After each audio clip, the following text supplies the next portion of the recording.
स्वागत है आप सभी का। आपके साथ मैं हूं स्वप्निल। सबसे पहले जान लीजिए 1 बजे की 5 बड़ी खबरें। देखिए, बड़ी खबरें हैं। आज बच्चों को सरकार की ओर से, मुख्यमंत्री अशोक गहलोत की ओर से सौगात मिली है। बड़ी खबरों में बात उस बैठक की जिसमें जमकर बवाल हुआ। बड़ी खबरों में बात बदमाशों की जो एटीएम उखाड़ ले गए। बात अवैध निर्माण पर चले बुलडोजर की और गैंगस्टर पर एनआईए के एक्शन की भी। ये 1 बजे की 5 बड़ी खबरें। और बुलेटिन की शुरुआत जिस खबर से हम करने वाले हैं वो सियासी गलियारों से निकल कर आ रही है। जयपुर से ये बड़ी खबर है। कांग्रेस के जो संगठन महासचिव हैं केसी वेणुगोपाल आज जयपुर आएंगे। अब से लगभग आधे घंटे बाद दोपहर 1:30 बजे वो जयपुर एयरपोर्ट पहुंचेंगे और एयरपोर्ट से सीधे होटल मैरियट के लिए रवाना होंगे, जहां कुछ देर वो रेस्ट करेंगे। उसके बाद 4 बजे प्रदेश कांग्रेस मुख्यालय यानी पीसीसी पहुंचेंगे और वॉर रूम में भारत जोड़ो यात्रा की तैयारियों का जायजा लेंगे।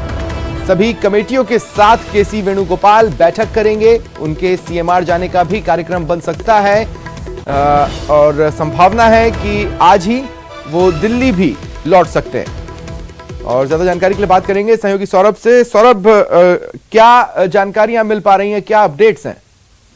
जी बिल्कुल, देखिए करीब 1:30 से 2 बजे के बीच में केसी वेणुगोपाल जो है वो जयपुर पहुंचेंगे और शाम को पीसीसी वॉर रूम में बैठक जो है वो 4 बजे रखी गई है। तमाम नेता वहां पर मौजूद रहेंगे। सीएम गहलोत के अलावा सचिन पायलट और समन्वय समिति के जिनको जिम्मेदारी दी गई है वो नेता जो है वो इस बैठक में रहेंगे। और कहा जा रहा है कि इस भारत जोड़ो यात्रा जो संभवतः 4 दिसंबर के आसपास जो है वो राजस्थान में प्रवेश करेगी। इस लिहाज से तैयारियों को जो है वो अंतिम रूप जो है वो दिया जाएगा। राजस्थान ने अब तक किस प्रकार की तैयारियां की हैं वो जानकारी जो है वो केसी वेणुगोपाल को दी जाएगी। साथ ही यात्रा से जुड़े कुछ बिंदुओं को लेकर केसी वेणुगोपाल जो है वो निर्देश दे सकते हैं कि इन चीजों की तैयारियां जो है वो की जानी जरूरी है।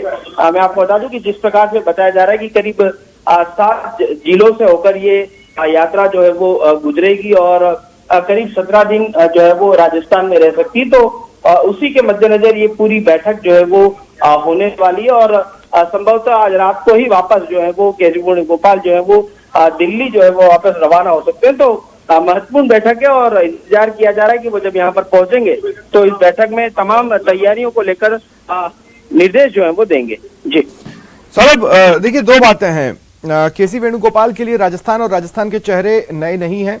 अजय माकन नहीं आए हैं। जाहिर तौर पर उसके पीछे एक पूरा घटनाक्रम, एक पूरा इतिहास बन चुका है। अब मैं आपसे ये कह रहा हूं कि जब आप ये कह रहे हैं कि वो फीडबैक लेंगे और क्या क्या आलाकमान चाहता है ये बताएंगे, हो सकता है वो ये भी जानकारी लेकर आए हों कि आलाकमान ये भी चाहता है कि किन किन चेहरों को फिलहाल आसपास न रखें, नहीं तो भारत जोड़ो यात्रा का जो मकसद है उससे ध्यान भटक सकता है।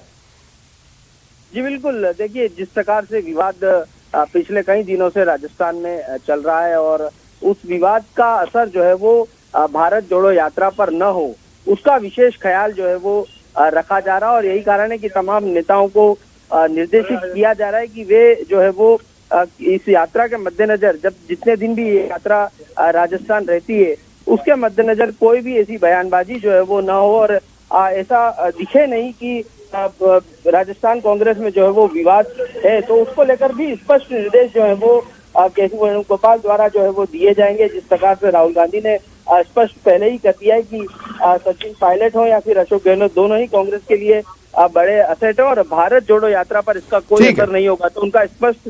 चलिए, शुक्रिया सौरभ तमाम जानकारी के लिए। और बाड़मेर से बड़ी खबर है। भारत पाक अंतर्राष्ट्रीय बॉर्डर पर 2 संदिग्ध पकड़े गए हैं। बीएसएफ और गडरा रोड पुलिस ने संयुक्त रूप से इस कार्रवाई को अंजाम दिया। बीएसएफ ने पूछताछ के बाद गडरा रोड पुलिस के सुपुर्द इन संदिग्धों को किया है। फिलहाल संदिग्धों को संयुक्त पूछताछ के लिए बाड़मेर लाया जा सकता है, ये जानकारी मिल रही है। ये बड़ी खबर आपको बता रहे हैं बाड़मेर से। यहां जो भारत पाक अंतर्राष्ट्रीय बॉर्डर है 2 संदिग्ध वहां से पकड़े गए। ज्यादा जानकारी के लिए बात करेंगे सहयोगी प्रेमदान से। प्रेमदान, क्या जानकारी मिल पा रही है इन 2 संदिग्धों के बारे में?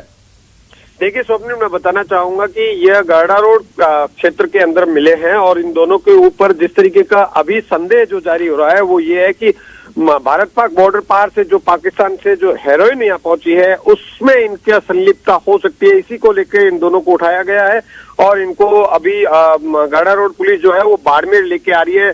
बीएसएफ ने पकड़ के पुलिस को सुपुर्द किया और बाड़मेर लेके आने के बाद में ज्वाइंट इंट्रोगेशन होने के बाद में चीजें निकल करके सामने आए कि भूमिका क्या है, क्या वाकई ये लोग तस्करी में लिप्त रहे या नहीं। ये गाड़ा रोड के हैं दोनों और इनको अभी बाड़मेर लाया जा रहा है। जी स्वप्निल, एग्जैक्टली आप बता सकते हैं कहां से और किस तरह पकड़े गए ये?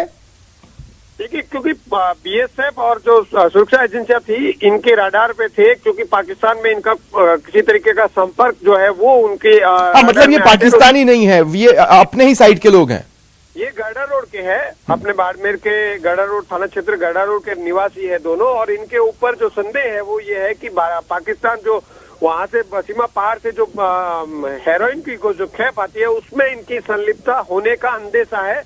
इसी को मद्देनजर देखते हुए इन दोनों को उठाया गया है। बीएसएफ ने उठाने के बाद में इसको पुलिस को सुपुर्द किया और पुलिस अभी लेकर के बाड़मेर पहुंचेगी। इसके बाद में सुरक्षा एजेंसी इनसे ज्वाइंट इंट्रोगेशन करेगी। उसके बाद में चीजें निकल करके सामने आएगी कि इनका कितना इसमें इन्वॉल्वमेंट है। जी स्वप्निल, क्या ये भी जानकारी मिल पा रही है कि संयुक्त पूछताछ इनसे कब हो सकती है? क्योंकि गडरा रोड पुलिस को सौंपा गया है, गडरा रोड पुलिस अपने स्तर पर इनसे पूछताछ कर ही रही होगी, सवाल नंबर 1। और सवाल नंबर 2 ये भी कि जो तस्करी पाकिस्तान की तरफ से हो रही है उसका रूट पंजाब तक जाता है, तो अगर ये मीडिएशन का काम करते हैं तो ये दोनों तरफ के कनेक्शंस खोल सकते हैं। बिल्कुल स्वप्निल, इसमें कोई संदेह नहीं है कि अगर, क्योंकि इनकी कहीं न कहीं पाकिस्तान में कोई कांटेक्ट रहा है, इसी आधार पर इन लोगों को लिया। क्योंकि अभी जो बीच में तस्कर पकड़ा गया था उसकी बातचीत से और इंट्रोगेशन से चीजें निकल कर सामने उसी आधार पे इनको रडार पे लिया गया था, इनकी निगरानी रखी गई थी। जब कुछ इनको जिनके पास पुख्ता सबूत मिले तभी इनको लिया गया है। अब इंट्रोगेशन होगा क्योंकि गड़ा रोड पुलिस को बीएसएफ ने सुपुर्द किया, तो उसके बाद में अब आज इसको लेके आएंगे, उसका साथ में इंट्रोगेशन होगा दोनों के साथ में बाड़मेर में। उसके बाद में चीजें निकल करके सामने आएगी कि इंट्रोगेशन के बाद में कि इन लोगों की इन्वॉल्वमेंट कितनी है, क्या किस तरीके का इनकी बातचीत हुई है, कैसे इनका इन्वॉल्वमेंट है, इन सब चीजों को। चलिए, शुक्रिया तमाम जानकारी के लिए। और अब बात करते हैं उदयपुर के नगर निगम बोर्ड बैठक की, जिसमें जोरदार हंगामा हुआ। बीजेपी बोर्ड का बीजेपी पार्षद ही विरोध कर रहे। अतिक्रमण निरोधी समिति के अध्यक्ष ने हंगामा किया, शहर में अतिक्रमण को लेकर भ्रष्टाचार के आरोप लगाए। अपने ही बोर्ड पर गंभीर आरोप लगाए गए और ऐसे में कांग्रेसी पार्षदों का भी पूरा साथ इन्हें मिला। कांग्रेसी पार्षद छोगालाल भाई का समर्थन कर रहे हैं। तो ये बड़ी खबर आपको बता रहे हैं। नगर निगम बोर्ड की बैठक इस लिहाज से आज सुर्खियां बटोर रही है कि हंगामा तो हुआ, बवाल भी देखने को मिला, लेकिन अपनों ने ही अपनों को घेरा।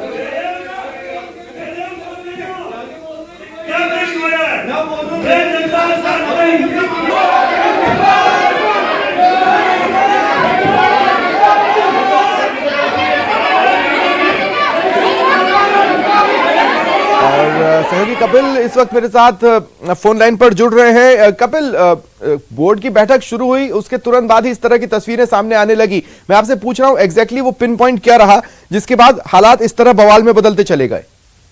देखिए, फिलहाल मैं आपको एक जानकारी दे दूं कि अभी भी बोर्ड बैठक चल रही है और लगातार बोर्ड बैठक में हंगामा देखने को मिल रहा है। ना सिर्फ कांग्रेस के पार्षद बल्कि भाजपा के कुछ पार्षद भी अपने ही बोर्ड को घेरने के में यहाँ पर लगे हुए हैं। दूसरा, आप देखिए कि सबसे पहले, क्योंकि पिछले कुछ दिनों से लगातार देखा जा रहा था कि पार्षदों में एक नाराजगी जो है वो खुलकर सामने आ रही थी। अपने ही बोर्ड की ओर जो पदाधिकारी है उनके खिलाफ लगातार बयानबाजी चल रही थी।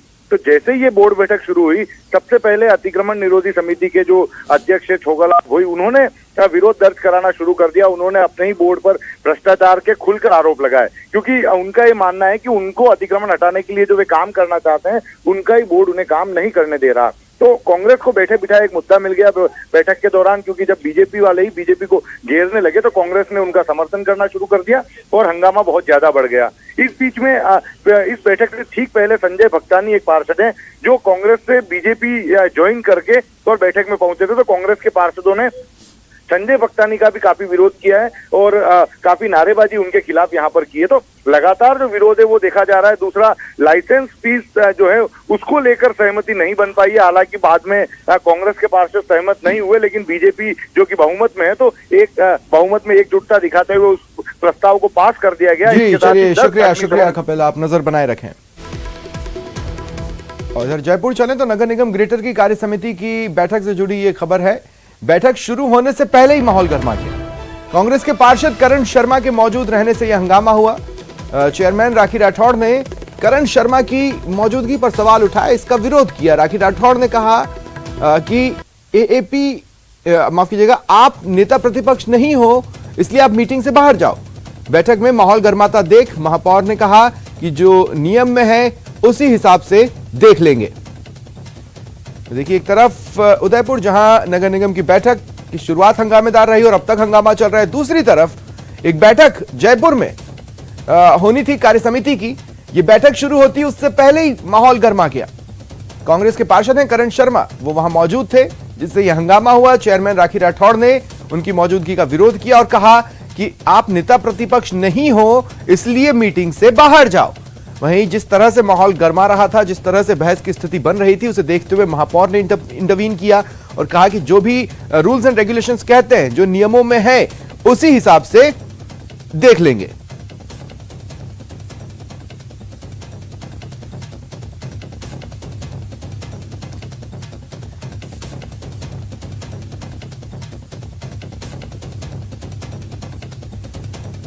और जोधपुर से बड़ी खबर है, यहां बदमाश एटीएम उखाड़ ले गए।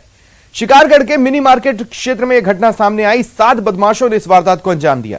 रात का वक्त था जिस वक्त एटीएम उखाड़ने की वारदात को अंजाम दिया गया। जैसे ही पुलिस को इस घटना की जानकारी मिली, पुलिस सक्रिय हुई और अब सीसीटीवी फुटेजेस खंगाले जा रहे हैं। एयरपोर्ट थाना क्षेत्र में ये वारदात सामने आई है। देखिए, कुछ तस्वीरें भी हैं आपके टीवी स्क्रीन पर। बदमाश जो कि संख्या में 7 थे, जाहिर तौर पर उन्होंने इस इलाके की अच्छी खासी रैकी कर रखी थी। वो ये जानते थे कि एटीएम के आसपास किस तरह के हालात का उन्हें सामना करना है और कैसे एटीएम को निशाना बनाना है। ये 7 बदमाश यहां पहुंचते हैं, शिकारगढ़ का मिनी मार्केट क्षेत्र जहां ये एटीएम था। 7 बदमाशों ने इस वारदात को अंजाम दिया। रात के वक्त आए और एटीएम उखाड़ कर अपने साथ ले गए। उनके पास एक गाड़ी भी थी जिसमें उन्होंने रखा एटीएम को और लेकर वहां से चंपत हो गए। फिलहाल ये जानकारी सामने नहीं आई है कि जिस वक्त बदमाशों ने इस वारदात को अंजाम दिया उस वक्त एटीएम में कितने पैसे थे, लेकिन जल्द ही ये जानकारी सामने आएगी। फिलहाल पुलिस इस मामले में जांच कर रही है। जगह जगह दबिशें दी जा रही हैं, सीसीटीवी फुटेजेस खंगाले जा रहे हैं, कोशिश की जा रही है कि क्लूज मिले, सुराग मिले इन बदमाशों का। ज्यादा जानकारी के लिए बात करेंगे सहयोगी चंद्रशेखर से। चंद्रशेखर, क्या जानकारी है, क्या अपडेट्स हैं? देखिए, बात करें तो लगातार जोधपुर शहर में जो है बदमाशों के हौसले बुलंद है। लगातार एक के बाद एक जो आपराधिक घटना यहाँ पर सामने आ रही है और सबसे बड़ी घटना जो सामने आई है वो कल देर रात की है, जहाँ पर बदमाशों ने एक एटीएम को जो है उखाड़ कर अपने साथ ले गए। करीब 7 बदमाश जो थे उन्होंने गाड़ी के पीछे जो एक रस्सी बांधकर एटीएम को उखाड़ा और गाड़ी में डालकर ये एटीएम ले गए। इसके बाद पुलिस जो है जगह जगह के सीसीटीवी फुटेज खंगाल रही है और इसके आधार पर जो बदमाशों को पकड़ने का प्रयास कर रही है। पंजाब नेशनल बैंक का ये एटीएम था जिसको बदमाश ले उड़े और फिलहाल इसमें कितना पैसा था इसको लेकर भी जो है जानकारी जुटाई जा रही है। जी बिल्कुल। और देखिए, जैसे जैसे हम ये जो तस्वीरें देख रहे हैं, जाहिर तौर पर कोई ना कोई सीसीटीवी कैमरा है जिसने इन तस्वीरों को कैप्चर किया है। बदमाश इत्मीनान से हैं, वो आराम से इस वारदात को अंजाम दे रहे हैं। उन्हें किसी तरह का कोई खौफ नहीं है, मानो उन्होंने इलाके की रैकी कर रखी हो। उन्हें ये आइडिया हो कि यहां पर इस टाइम पर तो कम से कम पुलिस की गश्त नहीं होती है। एटीएम और उसके आसपास किसी भी तरह के ऐसे विपरीत हालात नहीं बनेंगे जो उनकी प्लानिंग में अड़ंगा डाल सके। जी, निश्चित तौर पर अगर बात करें तो जिस प्रकार से बदमाशों ने इस कार्रवाई को अंजाम दिया है, जिस दौरान उन्होंने जो एटीएम के अंदर जो मशीन को रस्सी से बांधा था उसके बाद गाड़ी से उसको खींचा और घसीट कर बाहर लेकर आ गए। इस दौरान जो है कहीं भी हड़बड़ी इन्होंने दिखाई नहीं दी। निश्चित तौर पे बदमाशों में जो है पुलिस का खौफ नहीं है। और सबसे बड़ी बात अगर करें तो जिस घटना को अंजाम देने के बाद जब एटीएम मशीन को इन्होंने गाड़ी में डाल दिया उसके बाद जो है उनके जो है व्यवहार और एटीट्यूड में कहीं ना कहीं एक डर दिखाई दिया। जो गाड़ी चालक था वो गाड़ी बार बार रवाना कर रहा था और दूसरे जो उसके साथी थे उसमें बैठ नहीं पाए थे, उससे पहले गाड़ी भगाने का प्रयास कर रहा था। इस दौरान 2 गाड़ियां वहां से निकली, लेकिन तब तक ये अपनी कार्रवाई को अंजाम दे चुके थे। उनको शुक्रिया तमाम जानकारी के लिए। और जयपुर से बड़ी खबर है, एयरपोर्ट पर कस्टम विभाग की बड़ी कार्रवाई सामने आई है। कस्टम विभाग ने 41 1.40 लाख रुपए का सोना पकड़ा है। बताया जा रहा है कि यह सोना, ये गोल्ड दुबई से तस्करी कर जयपुर लाया गया। इमरजेंसी लाइट में यह सोना छिपाकर लाया जा रहा था। फिलहाल अधिकारी आरोपी यात्री से पूछताछ कर रहे हैं। देखिए, कई तरीके तस्कर अपना चुके हैं और उन कई तरीकों के बाद ये एक और तरीका सामने आ रहा है कि इमरजेंसी लाइट में उन्होंने इस सोने को छिपाया हुआ था। ज्यादा जानकारी के लिए बात करेंगे सहयोगी राकेश से। राकेश, पूरी खबर।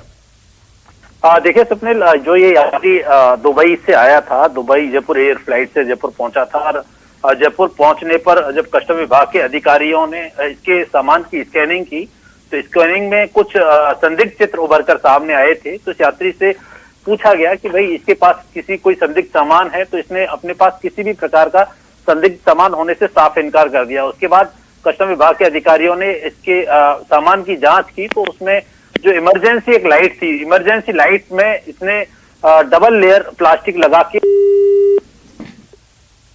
लगता है उनसे मेरा संपर्क कट गया है। बहरहाल ये बड़ी खबर, दुबई से सोना तस्करी कर लाया गया, लेकिन कस्टम डिपार्टमेंट की आंखों में धूल ये यात्री नहीं झोंक पाया और पकड़ा गया।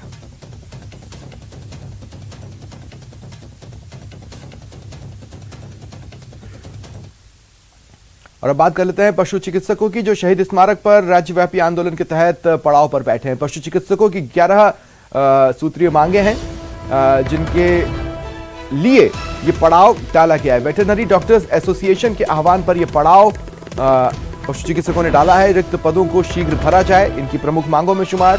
साथ ही न्यूनतम वेतन को 56,100 किया जाए, ये भी इनकी प्रमुख मांगों में है।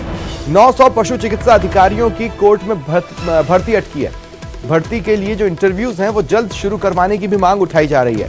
तो ये बड़ी खबर और पड़ाव की तस्वीरें, आंदोलन की तस्वीरें पशु चिकित्सकों के आपके टीवी स्क्रीन पर।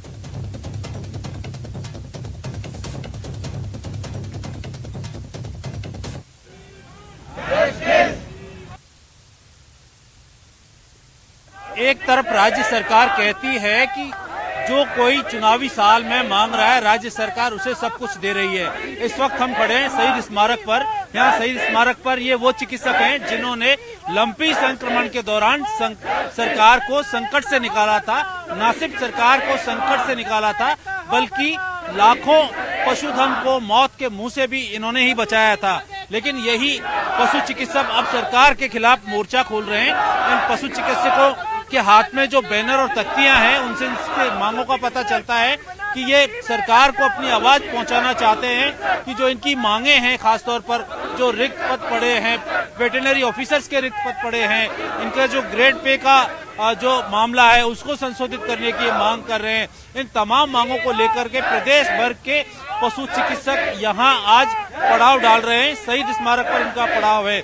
यहाँ इनकी मांग है कि सरकार जो चिकित्सक हैं, जो दूसरे चिकित्सक हैं, उनके अनुसार उनकी मांगों को पूरा वेतन सम्मान करे और उनकी सेवा शर्तों को लागू करे। हमारे साथ यूनियन के अध्यक्ष, वेटरनरी डॉक्टर्स एसोसिएशन के अध्यक्ष हैं। और सब किस तरह की आपकी समस्या है, क्यों ये पड़ाव डाला है? सर हमारी विगत 20 वर्षों से बहुत लंबे समय से एनपीए डीएसीपी की मांग चली आ रही है, क्योंकि आसपास के राज्यों में हम देखते हैं 17 राज्यों में सभी पशु चिकित्सकों को एनपीए डीएसीपी दिया जा रहा है। मानव चिकित्सकों के समान उनको व्यवहार कार्य भत्ता सारा दिया जा रहा है। हमारी डिग्री भी बराबर होती है, हमारा कार्य व्यवहार भी बराबर है और हम ज्यादा टिपिकल परिस्थितियों में काम करते हैं। फिर भी हमारे साथ इस मॉडल स्टेट में, जहां जननायक इसको मॉडल स्टेट बना रहे हैं, ओल्ड पेंशन योजना इन्होंने अभी लागू की, हटाकर न्यू ओल्ड पेंशन योजना लागू की। तो हम चाहते हैं कि हमारी वो आवाज जो लंबे समय से दबी हुई है उसको, हमारी आवाज को सुने। मुझे पूर्ण विश्वास है गहलोत साहब हमारी मांगों को सुनेंगे। हमारे 11 सूत्री मांगे हैं जिनमें मुख्यतः नॉन प्रैक्टिस अलाउंस, डीएसीपी 6/12/18 का हम प्रमोशन चाहते हैं। जो ग्रेड पे एनोमली हो रही है वो चाहते हैं। 900 बीओ की भर्ती जो कोर्ट में अटकी हुई है 4 साल से 5 साल से, उसको पूर्ण कराना चाहते हैं, क्योंकि एक डॉक्टर 4 पशु चिकित्सकों का कार्य करता है। तो हम चाहते हैं वो बीओ भरे जाएं जल्दी से जल्दी हमारी मांगे पूरी जाए। मुझे पूरा विश्वास है और हम सिर्फ गांधीवादी तरीके से आंदोलन कर रहे हैं, सरकार का ध्यान आकर्षण कर रहे हैं। हमारी डिमांड है कि हमारी मांग सुनी जाए। आप गांधीवादी तरीके से आंदोलन कर रहे हैं, सरकार भी गांधीवादी तरीके से अपनी वार्ता रखने की बात करती है। आपने अपनी वार्ता सबसे पहले सरकार के सामने रखी, कहाँ रखी, और अगर आपकी बात मांगे नहीं मानी गई तो वो आगे क्या रहेगा? पिछले 1 साल से मैं 3 बार सीएम साहब को डायरेक्ट ज्ञापन दे चुका हूं। जब सीएम साहब जननायक महोदय ने ओल्ड पेंशन योजना लागू की एनपीएस वालों के लिए, तब हम पूरे 400 डॉक्टर सीएम हाउस में गए थे और उनको सारा नारेबाजी करते हुए ससम्मान उनको अपना ज्ञापन सौंप के आए थे। हमने गांधी जी की मूर्ति भी भेंट की थी। और मैं चाहता हूं कि ये सारे के सारे लोग जो आज सब आशा कर रहे हैं, गहलोत साहब की तरफ एक नई आंखों से देख रहे हैं कि हमने लंपी में इतना काम किया, हमने कुछ नहीं मांगा, ना हम हड़ताल पे गए, ना हमने कार का व्यवधान किया, उसके बावजूद भी अब हमारी मांगे सुनी जाएं। पूरी हमारी मांग है माननीय जननायक अशोक गहलोत साहब से कि हमारी मांग सुनी जाए। अगर आपकी मांगे नहीं सुनी गई तो ये आज एक दिन के पड़ाव के बाद आगे क्या रणनीति है? मुझे पूरा विश्वास है कि हमारी मांगे सुनी जाएंगी। मुझे जननायक अशोक गहलोत साहब पे पूरा विश्वास है। हमने अपने बैनर में फोटो भी लगा रखा है।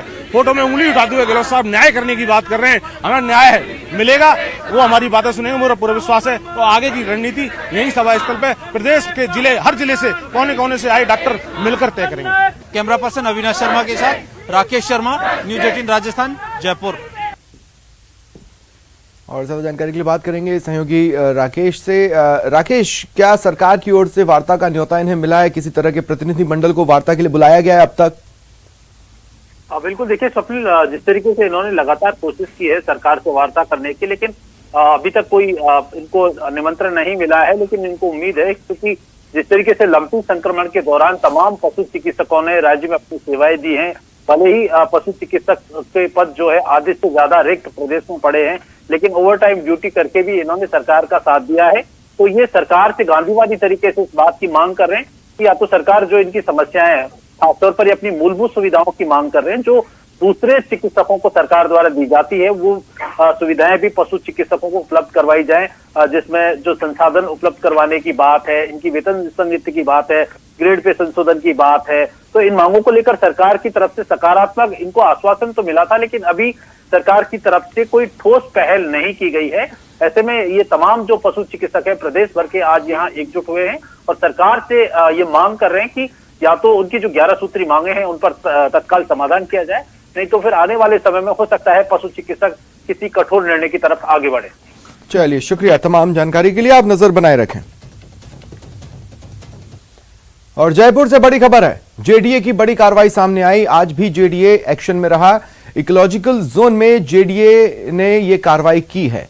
जेडीए जोन 10 जयसिंहपुरा खोर में एक्शन लिया गया। अवैध कॉलोनी बसाने का जो प्रयास था उसे विफल किया गया। अवैध कॉलोनी को ध्वस्त कर दिया गया। जितना भी निर्माण अब तक हुआ था उसे गिरा दिया गया, जमींदोज किया गया। कृषि भूमि है जिस पर यह अवैध कॉलोनी बसाई जा रही थी। रूपनगर नाम से इस कॉलोनी को बसाने का प्रयास था, जिसे जेडीए की टीम ने विफल कर दिया है।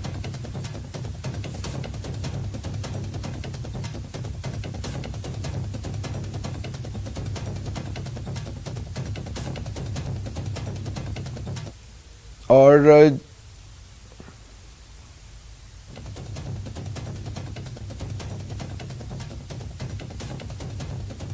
अवैध कॉलोनी को बसाए जाने का प्रयास था। आज भी जेडीए की टीम ने इस तरह के प्रयास को विफल किया है। और जयपुर से बड़ी खबर, आज गुर्जरों की सरकार से वार्ता होनी है। थोड़ी ही देर में सरकार से वार्ता शुरू हो जाएगी। देखिए, कल गुर्जरों की सरकार से जो वार्ता हुई थी, यानी बातचीत की मेज पर जब सरकारी पक्ष और गुर्जर प्रतिनिधि मंडल बैठा तो कोई नतीजा नहीं निकल पाया। हालांकि कल मंत्री भी बातचीत में बैठे थे, लेकिन वार्ता किसी नतीजे तक नहीं पहुंच पाई। कुछ न कुछ पेच फंसे रह गए। ऐसे में कल ये डिसाइड किया गया अब अगली जो बातचीत है, अगला जो वार्ता का दौर है वो आज 1 बजे होगा, लेकिन किन्हीं कारणों से ठीक 1 बजे ये वार्ता शुरू नहीं हो पाई। अब जानकारी मिल रही है कि कुछ ही पलों में ये वार्ता शुरू हो जाएगी। देखिए, कल भी गुर्जरों ने सरकार को अपनी मांगे बताई थी और याद दिलाया था समझौते के बारे में। अब आज भी उन पॉइंट्स पर जिसमें पेच फंसे हुए हैं बातचीत होगी और हो सकता है कि आज कुछ पॉजिटिव हल निकलकर सामने आए। ज्यादा जानकारी के लिए बात करेंगे सहयोगी लवली वधवा से। लवली, 1 बजे वार्ता शुरू होनी थी, अपडेट्स क्या है? देखिए, बिल्कुल ये वार्ता का जो स्थान है वो अब बदला गया है इन वक्त पर, और बिजली बोर्ड का जो गेस्ट हाउस है सहकार मार्ग पर, वहां पर ये वार्ता जो है वो आयोजित की जा रही है। और इस वार्ता के अंदर कमोबेश जो लोग हैं, जिन लोगों को शामिल होना है उन लोगों के पहुंचने का सिलसिला शुरू हो चुका है।